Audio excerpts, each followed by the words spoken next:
షేక్ మహమ్మద్ ఆ రిసార్ట్ కి వచ్చాడా, అర్జున్ ఇంకా వారి టీం షేక్ మహమ్మద్ ని పట్టుకున్నారా లేదా అనేది ఈ ఎపిసోడ్ లో తెలుసుకుందాం. ఎపిసోడ్ ప్రారంభించే ముందు మీరు వెంటనే లైక్, షేర్, సబ్స్క్రైబ్ చేయండి. అలాగే మీ విలువైన అభిప్రాయాన్ని కామెంట్ రూపంలో రాయండి. ఇక కథ మొదలు పెడదాం.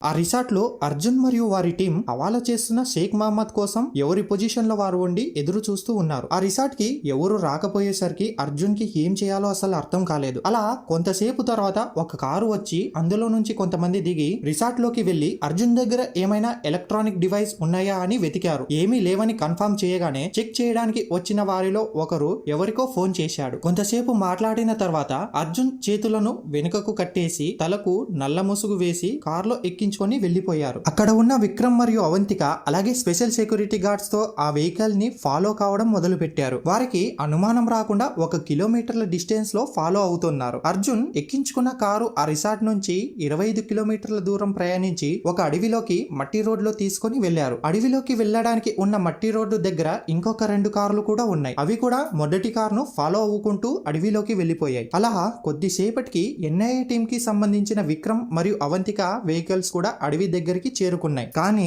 ముందు వెళ్లిన వెహికల్స్ మూవ్మెంట్స్ ఏది కనిపించలేదు. దాంతో వారు మరింత దూరం వెళ్లిన ఎలాంటి వెహికల్ మూవ్మెంట్స్ కనిపించకపోవడంతో ఆ వెహికల్ ని ఒక చోట ఆపి వారు ఎక్కడికి వెళ్లి ఉంటారు అని ఆలోచిస్తూ ఉన్నారు. అంతలోనే అర్జున్ ని ఫారెస్ట్ లోనే ఒక పాత గెస్ట్ హౌస్ కి తీసుకొని వచ్చారు. అతన్ని ఒక రూమ్ లోకి తీసుకువెళ్లి చైర్కు కట్టేశారు. అంతలోనే ఒక కారు వచ్చి ఆగుతుంది. అందులో నుంచి షేక్ మహమ్మద్ దిగి ఆ పాత గెస్ట్ హౌస్ లోకి వెళ్తాడు. అర్జున్ ని ఒక చైరుకు కట్టేయడం గమనించి కట్టు విప్పమని తన మనుషులకి సైగ చేస్తాడు. హలో, నా పేరు షేక్ మహమ్మద్, మీ పేరేమిటి? అప్పుడు అర్జున్ నా పేరు విశాల్ అన్నాడు. మా వాళ్ళు ఏమైనా ఇబ్బంది కలిగించి ఉంటే క్షమించండి. ఇది మా సెక్యూరిటీ ప్రోటోకాల్. ఎందుకంటే డబ్బును హవాలా చేసే వారిపై ప్రభుత్వ సంస్థలు డేగా కన్ను వేసి మరీ చూస్తుంటారు. అలాగే ఫేక్ వ్యక్తులను మీట్ చేయించి నన్ను పట్టుకోవాలని చూస్తుంటారు. అందుకే ఇంత హడావిడి. సరే కానీ మీరు డబ్బులు ఎలా పంపిస్తారు అని అడగగానే అప్పుడు అర్జున్ నేను డబ్బు మొత్తం కంటైనర్ లో 1000 కోట్లు క్యాష్ రూపంలోనే పంపిస్తాను. మీరు ఏ చోట పంపించమంటే నేను ఆ చోటికి మీకు పంపిస్తాను అని చెప్తాడు అర్జున్. అప్పుడు మహమ్మద్ సరే, నేను హైదరాబాద్ లో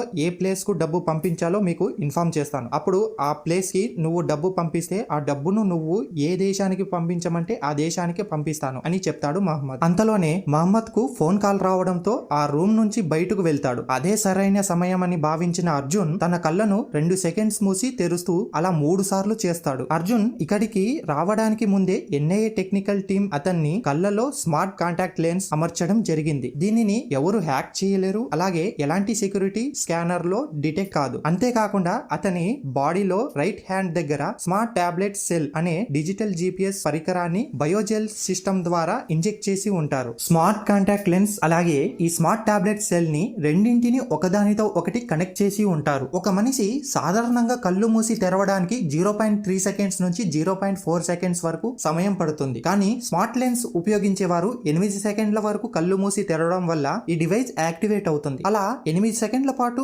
3 సార్లు కళ్ళు మూసి తెరిస్తే ఆ స్మార్ట్ లెన్స్ ధరించిన వ్యక్తి యొక్క లొకేషన్ అనేది అవతల వ్యక్తికి సెండ్ చేయబడుతుంది. అలాగే ఈ స్మార్ట్ కాంటాక్ట్ లెన్స్ ధరించిన వ్యక్తి 8 సెకండ్ల పాటు ఒకసారి కళ్ళు మూస్తే అతను సురక్షితంగా ఉన్నాడని, అదే 8 సెకండ్లు 2 సార్లు కళ్ళు మూసి తెరిస్తే అతని లొకేషన్ ట్రేస్ చేయవచ్చు. అలా అర్జున్ 3 సార్లు కళ్ళను బ్లింక్ చేయడం వలన అతని లొకేషన్ విక్రమ్ మరియు అవంతికకు సెండ్ అవుతుంది. అప్పుడు వారు ఆ లొకేషన్ ను ట్రాక్ చేస్తూ వస్తూ ఉంటారు. అప్పుడు ఆ రూమ్ లోకి షేక్ మహమ్మద్ వస్తాడు. మీరు మా ఆతిథ్యాన్ని స్వీకరించాలని ఇది మేము ఇచ్చే మర్యాదని చెప్పడంతో సరే అంటాడు అర్జున్. అలా కొద్ది సమయానికి భోజనం చేయడానికి కూర్చోగానే అంతలోనే విక్రాంత్ మరియు అవంతిక అలాగే స్పెషల్ సెక్యూరిటీ గార్డ్స్ తో అర్జున్ పంపించిన లొకేషన్ కి చేరుకుంటారు. ఆ లొకేషన్ కి చేరుకోగానే అక్కడ ఒక పాత గెస్ట్ హౌస్ కనిపిస్తుంది. దాని చుట్టూ బయట నుంచి రౌండ్ అప్ చేసి షేక్ మహమ్మద్ మనుషులను ఒక్కొక్కరిని మరొకరికి అనుమానం లేకుండా క్లియర్ చేస్తూ అలా ఆ పాత గెస్ట్ హౌస్ లోకి నెమ్మదిగా ప్రవేశించి లోపల షేక్ మహమ్మద్ కు సంబంధించిన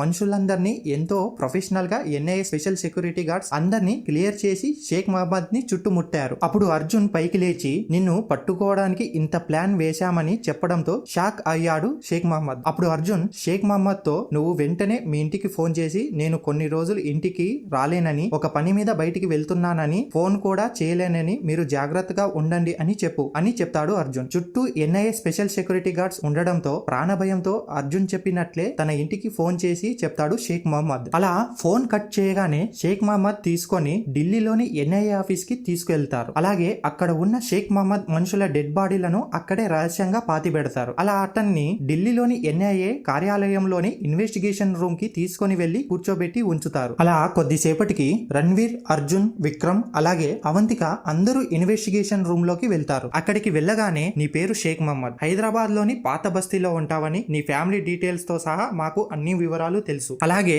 హైదరాబాద్ లో నువ్వు పెద్ద హవాలా డీలర్ అని కూడా మాకు బాగా తెలుసు. నువ్వు నీ కుటుంబాన్ని ఏం చేయకూడదు అనుకుంటే నువ్వు హవాలా ఎలా చేస్తావో చెప్పమంటాడు రణ్వీర్. అలాగే డబ్బు నీ దగ్గరికి ఎలా వస్తుంది అని అడగ్గా వీళ్ళు సాధారణమైన పోలీసులు కాదని, దేశంలోనే అత్యున్నత ఇన్వెస్టిగేషన్ సంస్థ అయిన ఎన్ఐఏ అని తెలియడంతో భయపడిన షేక్ మహమ్మద్ కుటుంబానికి కూడా ప్రమాదం జరిగే అవకాశం ఉందని భావించి చెప్పడానికి ఒప్పుకొని చెప్పడం ప్రారంభిస్తాడు షేక్ మహమ్మద్. డబ్బు మాకు అనుకూలమైన ప్రాంతానికి రాగానే డబ్బు మొత్తాన్ని నా మనిషి దాన్ని రిసీవ్ చేసుకుంటాడు. 1 కోటి నుంచి 10 కోట్ల వరకు డబ్బు హవాలా చేయాలంటే ఆ డబ్బు హవాలా రూపంలోనే పంపించాల్సిన అవసరం లేదు. అలా డబ్బు పంపకుండా క్లయింట్ ఏ దేశానికి పంపించమంటాడో ఆ దేశంలో మా హవాలా బ్రోకర్ తో మాట్లాడి ఆ డబ్బును ఇతని మనుషులకు ఇవ్వమని చెప్తాం. అలా ఆ దేశంలో ఉండే మా హవాలా బ్రోకర్ తో మాకు అనేక రకాల బిజినెస్ ట్రాన్సాక్షన్స్ ఉంటాయి. అలా మేము ఆ డబ్బును అడ్జస్ట్ చేసుకుంటాం అన్నాడు షేక్ మహమ్మద్. అలాగే హవాలా డబ్బు అనేది 10 కోట్ల నుంచి 10,000 కోట్ల వరకు ఉంటే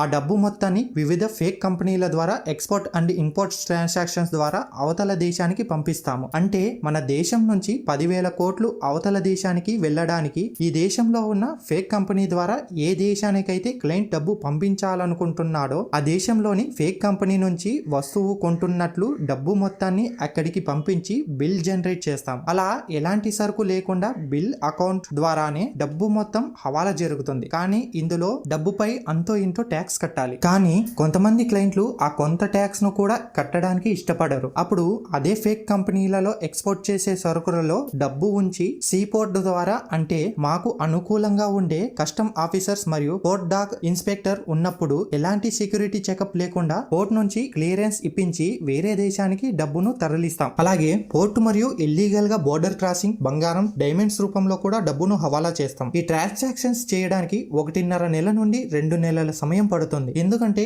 ఇంత డబ్బు మన దేశం దాటుతున్నట్లు మీలాంటి వారికి తెలిసే ఎంతో ప్రమాదం కాబట్టి. అలాగే ఇందులో లీగల్ ఎక్స్పర్ట్స్, చార్టెడ్ అకౌంట్స్ వంటి ఎంతో మంది ఇందులో ఇన్వాల్వ్ అయి ఉంటారు. అప్పుడు రణ్వీర్, ఇది చాలా పెద్ద నెట్వర్క్, 10,000 కోట్ల డబ్బు రూపంలో అంటే దాదాపు దాని బరువు 20,000 టన్నులు ఉంటుంది కదా, దాన్ని ఎలా దాస్తారు అని అడిగాడు. దానిని చెత్తను డంప్ చేసే డంప్ యార్డ్ ప్లేసుల్లో, చిన్న చిన్న ఇళ్లలో, ఎవరికి అనుమానం రాని మాకు నమ్మకంగా ఉండే వ్యక్తుల ఫామ్ హౌస్ లలో, అలాగే మరికొన్ని రహస్య ప్రదేశాల్లో దాన్ని భద్రపరుస్తాం అని అన్నాడు షేక్ మహమ్మద్. నీకు 10,000 కోట్లు పంపించిన వ్యక్తిని నువ్వు కలిశావా లేక అతన్ని ఏమన్నా చూశావా అని అడిగాడు రణ్వీర్. లేదు సార్, అతన్ని నేనెప్పుడూ చూడలేదు. అలాగే అతనితో నేనెప్పుడూ డైరెక్ట్ గా మాట్లాడలేదు. అతను తనకు నమ్మకమైన వ్యక్తిని నన్ను కలవడానికి పంపిస్తాడు. అతను డబ్బు ఎప్పుడు వస్తుంది, ఎక్కడికి వస్తుంది, ఏ దేశంలో ఉన్నా తనకు సంబంధించిన ఏ క్లయింట్ కి పంపించాలన్న సమాచారాన్ని ఒక ఎన్వలాప్ కవర్ లో నాకు పంపిస్తాడు. అప్పుడు రణ్వీర్, సరే నువ్వు మీట్ అయ్యే వ్యక్తిని ఎలా కలుస్తావు, నీకు ఎలా సమాచారం తెలుస్తుంది అని అడగ్గా, నాకు అతని నుంచి ఎలాంటి సమాచారము ఫోన్ నుంచి కానీ, మెసేజ్ నుంచి కానీ, లెటర్ కానీ రావు. అలాగే నన్ను కలవడానికి వచ్చిన వ్యక్తిని ఎవరైనా ట్రేస్ చేస్తారని అతని దగ్గర కూడా ఎలాంటి ఎలక్ట్రానిక్ వస్తువులు ఉండవు. మరి ఆ వ్యక్తి నిన్ను కలవాలంటే ఎలా కాంటాక్ట్ అవుతావు అని అడుగుతాడు రణ్వీర్. అప్పుడు షేక్ మహమ్మద్ చెప్పడం మొదలు పెడతాడు. డైలీ వచ్చే న్యూస్ పేపర్ లోని బిజినెస్ పేపర్ లో హైదరాబాద్ టూరిజం కంపెనీ జాబ్స్ కి రిక్రూట్మెంట్స్ నోటిఫికేషన్స్ అని అడ్వర్టైజ్మెంట్ ప్రింట్ అయి వస్తుంది. అందులో జాబ్ కు అప్లై చేయడానికి టైం అండ్ డేట్, అలాగే ఓన్లీ ఆఫ్లైన్ లోనే అప్లికేషన్ సబ్మిట్ చేయాలని ఆఫీస్ అడ్రస్ ఉంటుంది. దీని ద్వారానే క్లయింట్ ను ఎప్పుడు కలవాలి, ఎక్కడ కలవాలని తెలుస్తుంది అని అన్నాడు మహమ్మద్. దాని ద్వారా నీకెలా అర్థమవుతుంది అని అడిగాడు రణ్వీర్. అలాంటి యాడ్స్ ఎన్నో వస్తుంటాయి, కానీ క్లయింట్ ఇచ్చిన యాడ్స్ ఇదేనని తెలుసుకోవడానికి పేపర్ లో ఇచ్చిన యాడ్స్ బాక్స్ లో లెఫ్ట్ సైడ్ పై భాగంలో ఒక స్టార్, అలాగే రైట్ సైడ్ కింద భాగంలో ఒక స్టార్ ఉంటుంది. దీని ఆధారంగానే ఇది క్లయింట్ వేయించిన యాడ్స్ అని నాకు అర్థమవుతుంది. అలాగే అతను ఎప్పుడంటే అప్పుడు ఈ జాబ్ నోటిఫికేషన్స్ ఇవ్వడు. నెలలో 16 నుంచి 21 తేదీ వరకు మాత్రమే అతను ఈ యాడ్స్ ఇస్తాడు. ఇవన్నీ అతను పెట్టిన రూల్స్. అలా అతను పంపించిన అడ్వర్టైజ్మెంట్ కన్ఫర్మ్ అవ్వగానే నేను ఒంటరిగా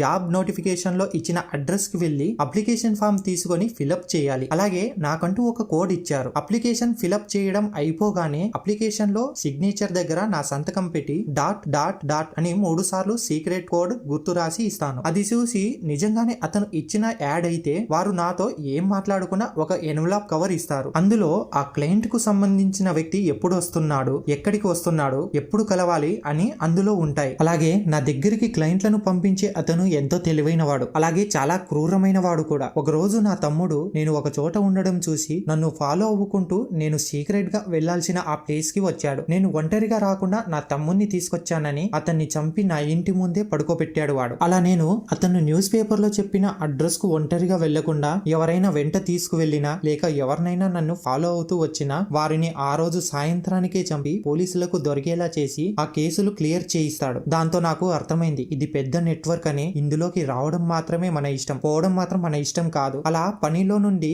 వెనక్కి పోవాలని ట్రై చేసిన ఎంతో మంది ప్రాణాలు గాల్లో కలిసిపోయాయి. అయితే తాను పంపించిన అమౌంట్ ను హవాలా చేయగానే నా కమిషన్ మాత్రం కరెక్ట్ గా నాకు ఇస్తాడు. దీన్ని బట్టి అతను పనికి తగ్గట్టు అమౌంట్ అయితే ఇస్తాడు. కానీ అతనికి ఎవరైనా వ్యతిరేకంగా పోతే ఏమాత్రం ఆలోచించకుండా వారి ప్రాణాలు తీయడంతో పాటు వారి కుటుంబ ప్రాణాలు కూడా తీసేస్తాడు. అతన్ని పట్టుకోవడం చాలా కష్టం అని చెప్తాడు షేక్ మహమ్మద్. షేక్ మహమ్మద్ చెప్పిన ఆ ప్రమాదకరమైన వ్యక్తి గురించి ఎన్ఐఏ టీం తమ ఇన్వెస్టిగేషన్ లో ఏం తెలుసుకుంటారు, అతన్ని పట్టుకోవడానికి ఎన్ఐఏ టీం ఎలాంటి ప్లాన్ వేశారు అన్నది తర్వాత ఎపిసోడ్ లో తెలుసుకుందాం. మీకు ఈ ఎపిసోడ్ నచ్చినట్లయితే లైక్ చేయండి, షేర్ చేయండి, సబ్స్క్రైబ్ చేయండి. అలాగే మీ విలువైన అభిప్రాయాన్ని కామెంట్ రూపంలో రాయండి. నెక్స్ట్ ఎపిసోడ్ లో కలుసుకుందాం. Bye friends.